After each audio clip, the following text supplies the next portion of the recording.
Eu sou Letícia Medeiros. Eu sou Sara Moraes. E esse é o canal Aconteceu Comigo. Aqui nós contamos vários relatos sobrenaturais, testemunhos de fé e situações engraçadas.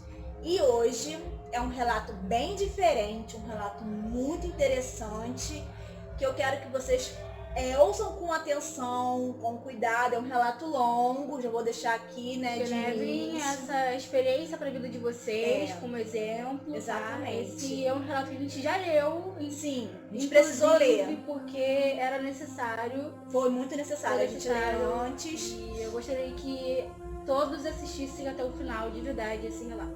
Mesmo ele sendo longo, é um relato que vai aprender vocês. E eu gostaria que vocês compartilhassem ele com pessoas que vocês vão entender conforme que estejam passando por essa situação. Vai ser bastante importante. Isso, vai ser esclarecedor. Isso. Tá legal? Então, e sempre com respeito, obviamente, tá, gente? Que é um relato bem delicado, trata de um assunto bem delicado, tá? Então, se você ainda não é um inscrito, se inscreve no canal, deixa seu like, ativa o sininho para quando enviarmos novos vídeos o YouTube te notificar. Deixa seu comentário, por favor, é muito importante que vocês interajam, tá bom? E é isso. Então, bora pro relato.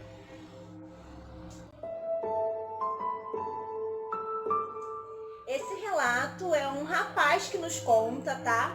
E ele falou que eu poderia divulgar o nome, mas eu não me sinto à vontade em divulgar nomes aqui no canal, tá bom? Sim. Então, não vai ter nomes, vai continuar em anônimo, tá? E ele começa assim.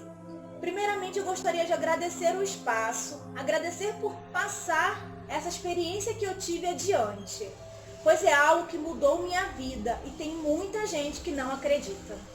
Então, poucas pessoas ficaram sabendo sobre isso. Então, vamos lá. EQM, Experiência Quase Morte, é o nome do relato. Quando eu tinha 15 anos, passei por uma experiência que mudou meu jeito de pensar. Após um término de relacionamento, fiquei muito abalado, pois sempre fui um cara muito apegado, então fiquei muito mal. Até com princípio de depressão. Em um dia desses que eu estava muito mal, a minha mãe me deu um comprimido de calmante que ela tinha em casa, pois às vezes ela tomava para dormir. E eu tomei e realmente apaguei. E ficou tudo bem no outro dia. Eu acordei, levantei e minha mãe me chamou para ir ao mercado. Mas eu não quis ir. Aí ela foi sozinha, a pé mesmo, pois não tínhamos carro. Eu fiquei sozinha em casa. Só que eu ainda estava muito mal, muito deprê. E pensei, tomei um remédio ontem para dormir. Vou tomar outro agora, porque eu quero dormir. Sim. Então fui procurar o remédio e não o encontrei. Nisso eu comecei a entrar em desespero, mas acredito que minha mãe havia escondido o remédio. Já pensando nisso, de eu tomar vários remédios de uma vez, né? Sim. Mas acabei achando o remédio, só que eu achei uma caixa fechada. Ou seja, ele não achou a caixa que a mãe escondeu, ele achou uma outra caixa que ela havia comprado de reserva, acredito eu, né? Eu fui lá e tomei uma caixa fechada com 16 comprimidos. Fui lá e tomei um. Sim. E aconteceu algo muito estranho. Após tomar o primeiro comprimido, ouvi uma voz dentro da minha cabeça, me pedindo para tomar outro. Essa voz dizia assim: toma mais um, que um só não vai resolver. Só que essa voz era a minha própria voz, como se fosse meu subconsciente. E a mesma me instigava a tomar mais um, até que tomei os 16 comprimidos. E isso tudo num intervalo menor que 5 minutos. Ou seja, ele tomou um atrás do outro. Isso. E depois de ter tomado tudo, a voz me mandou deitar na minha cama com os braços cruzados ao peito. Essa foi uma parte do relato que, para mim, foi muito chocante. Porque além de ter a voz mandar tomar os 16 comprimidos, ainda mandavam deitar na cama com os braços cruzados, né? como fazem com as pessoas que morrem. Exatamente. Então já era de fato pra fazer com que ele morresse, né? Já estava A intenção. instigando a morte do rapaz aqui nessa situação. Sim. É um relato pesado. Ele é bem complicado. Mandou deitar na minha cama com os braços cruzados ao peito. Então eu deitei, me sentindo fraco, até o ponto que apaguei. Aí minha mãe, por algum motivo que ela não sabe explicar, decidiu voltar para casa, ao invés de ir para outro mercado. A minha mãe tem um mercadinho, então ela sempre passa em vários mercados para achar o menor preço. Ao chegar em casa, ela me chamou e nada deu responder. Nisso, as horas foram passando e ela fez um lanchinho para mim, colocou no pé da cama e tentou me acordar novamente, dizendo: chega, sei que você está para baixo, mas tem que dar a volta por cima. E nisso, ela foi mexer em mim para me acordar e percebeu que eu estava gelado. Aí ela se desesperou, me sacudiu e nada deu acordar. E quando olhou para baixo, ao meu lado, viu a caixa de remédios vazia. Imagina o desespero que ela deve ter tido nesse momento, né? De perder o filho. Pelo que a gente percebeu no início do relato, ela já havia escondido a caixa de remédios, já pensando no que isso poderia acontecer, né? Pelo fato dele estar muito depressivo, muito mal, pelo término do relacionamento. Sim. Vamos lá. E nessa hora, ela correu para chamar o vizinho e a esposa dele, para me levarem ao hospital, pois eu não acordava. E a vizinha que ela chamou era médium. E diz eles, a mãe e os vizinhos, que quando entrou na sala, já sentiu alguma coisa estranha, já sentiu um ar pesado. Sim. E quando entrou no meu quarto, eu me levantei e comecei a gritar, falando coisas horríveis e me comportando como um animal. Falando em língua estranha, rosnando, feito um animal mesmo. E queria até bater neles. E ele estava inconsciente antes. Então já não era mais ele, né? Já não era mais ele, até porque ele diz que não se lembra do fato. Inclusive após o momento em que ele dormiu, né, apagou, essa parte já é contada pelos familiares. Já é contada pelos vizinhos e pela mãe dele, né? Isso, é. Ele já não sabe disso, ele não tem consciência desse fato. Exatamente. Vamos lá. E queria até bater neles, dizendo que não ia para o hospital e que não iria para lugar nenhum. E que para o objetivo ser completo, eu tinha que continuar ali. Ou seja, qual era o objetivo? Morrer. Matar ele. Porque se ele ficasse ali, sem um atendimento médico, ele ia falecer, né? E foi muito difícil de me colocarem no carro. Ao chegar no hospital, os médicos perguntaram o que havia acontecido e minha mãe explicou que eu tinha tomado uma caixa inteira de calmante. E o médico duvidou, dizendo que era impossível eu ter tomado uma caixa de remédio, pois era para eu estar derrubado. E, no entanto, eu estava daquele jeito. Mas minha mãe continuou afirmando que eu tomei sim a caixa inteira de remédio. E por fim, me entubaram para fazer uma lavagem estomacal. Acredito que fizeram exames também, né? Sim. Para terem certeza. Mas ele não se lembra do fato, ele estava inconsciente. E a única coisa que me lembro é de uma dor muito forte no meu nariz, que foi o momento em que passaram a sonda. Algum tempo depois, eu acordei em um lugar escuro e muito gelado. E com muitos vultos. Não tinham forma, mas sim uma silhueta, parecida como nós, humanos. E tinham muitas vozes, gemendo, pedindo ajuda. Eu me lembro de levantar e andar por um corredor. E sentia pessoas pegando na minha mão, passando a mão em mim, me puxando. E ao mesmo tempo, era uma coisa muito louca. Pois quando eu olhava para mim, eu não via minhas pernas e nem os meus braços, mas eu podia senti-los.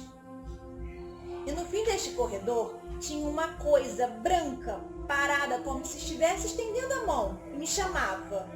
Eu não precisava falar, nem mexer a cabeça para conseguir olhar para os lados. Eu simplesmente desejava e pronto, conseguia ver. Sentia que minha consciência havia se elevado a tal ponto que eu tinha entendimento de tudo o que ocorria ali. Sim. E a única certeza que eu tinha era de estar morto. Então ele já conta Que ele já que estava estava já nesse momento em um outro lado, digamos assim, né? Já não estava mais, né, nesse plano. Exatamente nesse ponto. Podia ouvir aquele ser falar comigo, uma voz estrondosa que parecia um trovão, mas que ao mesmo tempo me dava uma sensação de paz.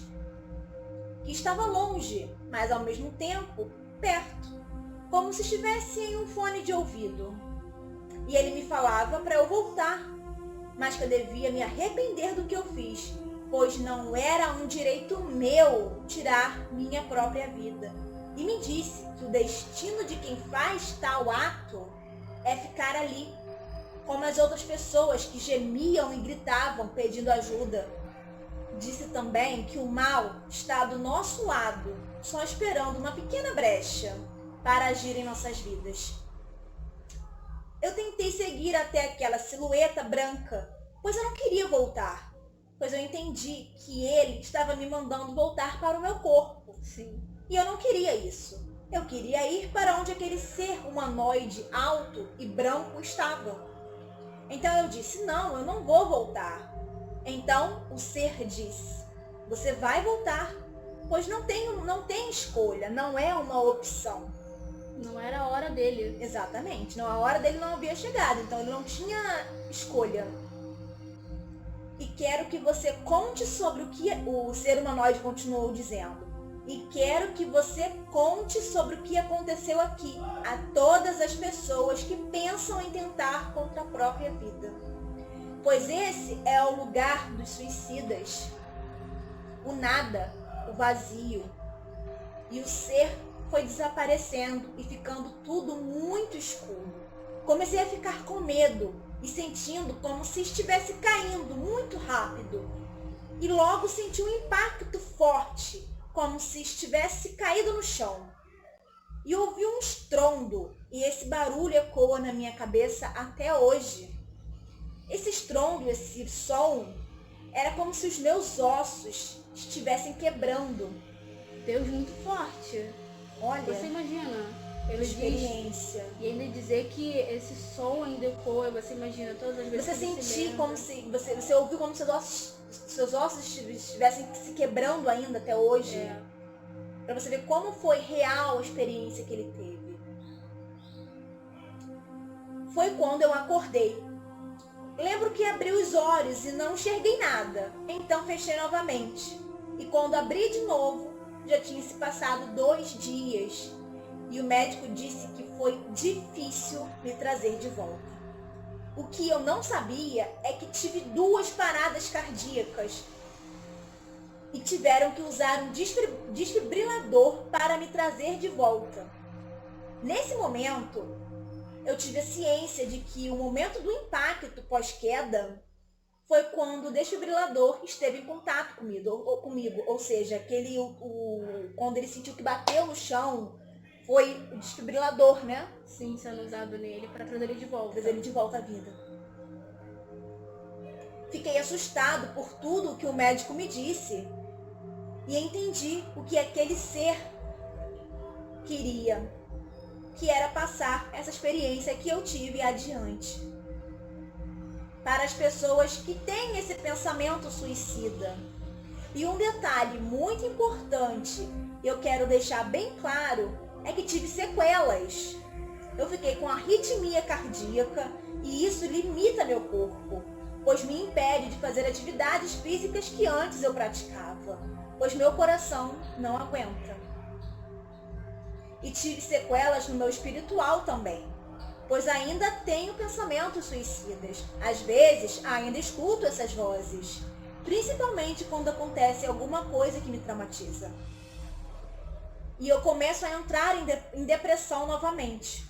Mas essa experiência que eu tive ficou marcado como uma trava, pois quando esses pensamentos ruins vêm, eu me lembro em seguida pelo que passei naquele lugar escuro e vazio. E consigo me controlar para não fazer isso de novo, pois eu não quero voltar para aquele lugar. Ainda bem. Graças a Deus, né? Eu não tenho uma religião, eu apenas acredito em Deus e em Jesus. Então já frequentei várias religiões e o que todas elas dizem é que o inimigo deixa marcas. Sem dúvidas. E a marca que ele deixou em mim é que eu até hoje escuto vozes me tentando e às vezes vejo coisas. E gostaria de deixar um conselho para quem está assistindo. O conselho dele: pense bem antes de fazer, pois eu tive uma segunda chance. Mas se não tivesse tido, eu tenho certeza que eu ficaria naquele lugar. E para mim, eu tive uma experiência de quase morte, sem nem mesmo saber o que era. Só fui saber depois que fui pesquisar sobre o que vivenciei. Não sei por que tive essa segunda chance. Não sou especial nem nada. Mas acredito que voltei para poder alertar as pessoas sobre isso. Enfim, minha experiência foi essa. E mais uma vez, obrigada por contar. Nós é que agradecemos esse seu relato, muito incrível, muito surpreendente. E não gosto nem de imaginar pelo que você passou, porque a gente lendo aqui, a gente sente a tensão. A gente fica muito comovido também com essa história, porque é um assunto delicado. O suicídio hoje em dia tá mais evidente. Não sabemos por qual motivo, mas, né? É um relato de atenção para as pessoas que têm esses pensamentos. Ele passou, ele não tem religião, ele não disse aqui sobre religiões. Ele deixou claro que não tem religião, mas ele passou por uma situação que acredito que ninguém gostaria de passar. Eu penso que no momento em que ele... Não ele, mas que no momento que ele estava no quarto dele lá, dizendo que não ia de maneira alguma, porque já não era mais ele, que não né? era mais ele, aquilo que estava falando, aquilo que estava ali no controle sobre ele, já sabia que ele teria essa parada cardíaca, e se ele estivesse em casa não teria volta, porque não teria os médicos para ajudá-lo a voltar, né, e tudo mais. Então, que bom que a sua família esteve ali te ajudando, te apoiando, para te levar e compreender tudo que estava acontecendo. Que bom que sua mãe insistiu pro médico que você realmente havia tomado os remédios. E que você está aqui hoje para nos contar esse seu relato, pra gente poder dividir aqui com todos do canal, para que também fiquem atentos, porque é um assunto sério, é um assunto delicado e infelizmente está crescendo muito os números de suicídios. Principalmente na pandemia, né? Tá complicado o momento, né? Então, se você aí tá passando por uma situação complicada, ou se tem um conhecido que esteja passando por uma situação complicada, preste atenção no relato, leve com carinho pro seu coração, pensa antes de fazer qualquer coisa. Procura ajuda, porque é muito importante você estar resguardado, você tá em volta de pessoas que te amam, que te querem bem. Sim. Tá? E esse foi o relato, eu espero que vocês tenham gostado, que levem isso para a vida de vocês, compartilhem se vocês puderem compartilhar, porque é importante. Tem um relato também parecido, que queira que sirva como ajuda para outras pessoas. Exatamente, que quer dividir aqui conosco no canal, envia pro e-mail relatos.aconteceucomigo@gmail.com. Tá bom? Muito obrigada, por hoje é só. Um beijo e até a próxima.